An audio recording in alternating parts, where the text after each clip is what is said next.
Salam gönül dostları, insanları. Allahın rəhməti, bərəkəti, hidayəti, gözəlliyi sizin üzərinizə olsun. Evinizdən huzur, bərəkət əksik olmasın. Deməli, Allahın izinə 20-ci söhbətimiz olacaq. Şəhidimiz Qəmbəli Rəşad. Allah rəhmət eləsin, Allah məkanı cənnət eləsin. Hələ şəhidimiz haqqında olacaq söhbətimiz. Deməli, şəhid kimdir, kimlərə deyilir?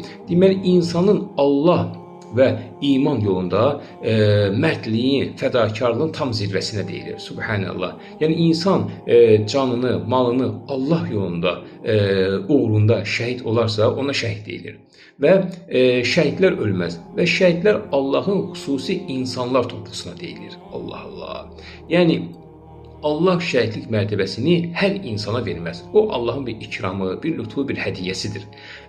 Və Ali İmran surəsi 169-cu ayədə buyurur ki: "Və la tahsabannallazina qutlu fi sabilillahi amwatan bel ahya."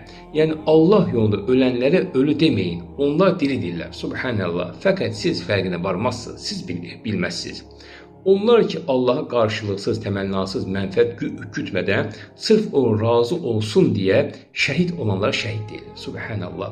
Ailəsinin namusunu, qeyrətini çəkənlərə şəhid deyilir. Allah.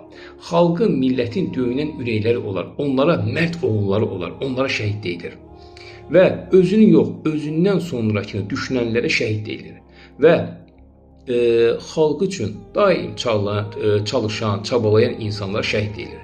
Nəticə olaraq demək istəyirəm ki, şəhidlər ölməz. Çünki onların adını Allah yazıb. Allah yazdığını əbədi pozmaz.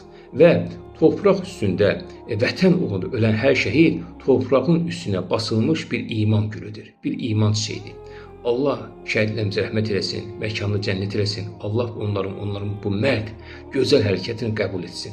Amin.